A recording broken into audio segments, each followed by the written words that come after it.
לדבר מול קהל, לפנות לאנשי סמכות וכמובן לנסות להתחיל עם בנות. כן, אלו רק כמה דוגמאות למצבים שעלולים לגרום לחרדה חברתית. בקבוצת רקפת מנסים לעזור למי שסובל מכך. שלום יואב בן ישי. שלום.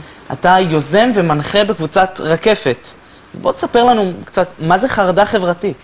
אז חרדה חברתית זה בעצם תחושה של אי נוחות שמתעוררת בסיטואציות חברתיות. תחשוב על דוגמה, למשל, שאתה נמצא עם קבוצה של אנשים, אתה רוצה להגיד משהו, אבל איפשהו במוח אתה ככה, יש לך ביקורת פנימית, אתה רוצה להגיד זה הכי נכון שאפשר, בינתיים השיחה מתקדמת ואתה כבר לא יכול להגיד מה שאתה רוצה. או דוגמאות אחרות, זה בעצם לפנות לבעל סמכות, לבקש משהו. זה סוג הדברים שבעצם כשמדובר בחרדה חברתית. אז מה זה בעצם שונה מסתם ביישנות של אנשים? אז לצורך העניין זה לא נורא שונה מביישנות. ביישנות זה בעצם המילה שמשתמשים בה בשפה המדוברת, וחרדה חברתית זה מה שפסיכולוגים השתמשו. זה בוא תספר לי קצת, מה גרם לך להקים את קבוצת רקפת? אוקיי, אז בעצם הסיפור שלי מגיע באיזשהו סוג של נקודה אישית. אני בעצם מגדיר את עצמי גם כאדם שקט, מופנם. עכשיו, לפני מספר שנים מצאתי את עצמי בסיטואציה שבעבודה לא הצלחתי כל כך להביא את עצמי, הייתי כל הזמן שקט, לא מדבר בארוחות הצוותיות, סוג הדברים האלו. ויום אחד הייתי צריך בעצם להגיש פרזנטציה על נושא שבעצם מוכר לי ואני יודע אותו, ונכנסתי בעצם לבלקאוט מטורף, לא תפקדתי טוב והייתי מאוד מאוד לא מרוצה, שזה דברים שמאוד מאפיינים אנשים שחשים את העניין הזה של חרדה חברתית.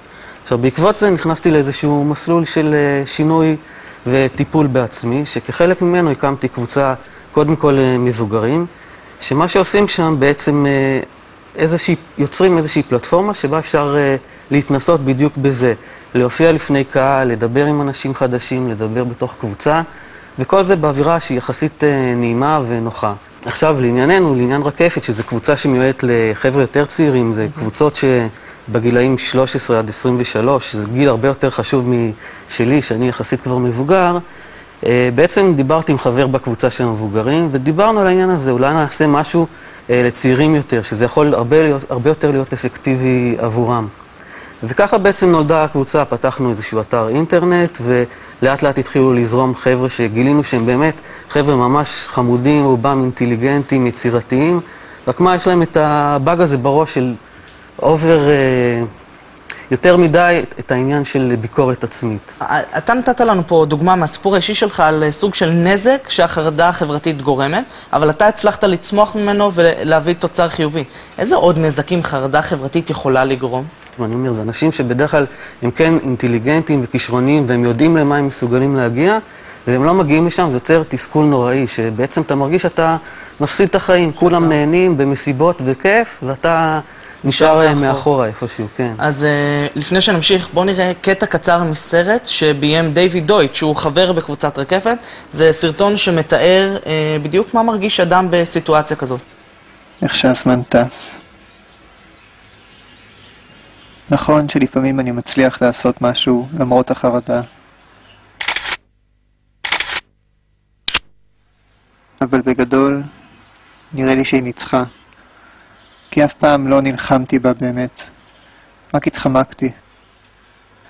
את התפיסה המעוותת של המציאות אף פעם לא באמת תיקנתי. ועכשיו נמאס לי מהתחליפים שאני מוכר לעצמי. כאילו לא מפריע לי שאין לי חיי חברה, כי יש לי גיטרות. כאילו לא מפריע לי שאין לי חיי אהבה, שלא לומר חיי מין, כי יש לי פסנתר.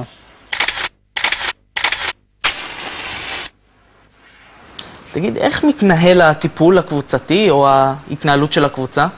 אוקיי, אז בעצם אנחנו עושים מה שאנחנו קוראים תרגילים, שהם בעצם מכוונים לשלושה ממדים. ממד אחד זה בעצם לטפל בעניין הזה של אחד על אחד. אז אנחנו הרבה עוסקים בעניין של לדבר אחד עם השני. אנשים חרדה חברתית בדרך כלל יש להם אחד או שני חברים. פה אנחנו כל הזמן יוצרים ויוזמים את הדיבור עם עוד אנשים, וזו קבוצה שמתחלפת. כל הזמן מגיעים אנשים חדשים ויוצאים.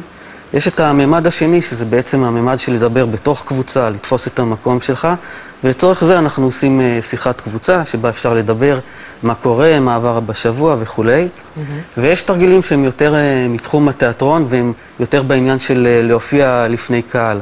אנחנו יכולים למשל לתת למישהו לעשות איזשהו נאום בג'יבריש על נושא כלשהו. ממש תרגילים לתרגל את זה הלאה. כן. יואב, איך אנחנו מגיעים אליכם? איך יוצרים איתכם קשר? אז הכי קל להגיע לחפש את האתר שלנו, חרדה חברתית, קבוצת רקפת, אתם תמצאו אותנו. יואב, תודה רבה רבה שהגעת ועזרת לנו להבין לנושא הזה.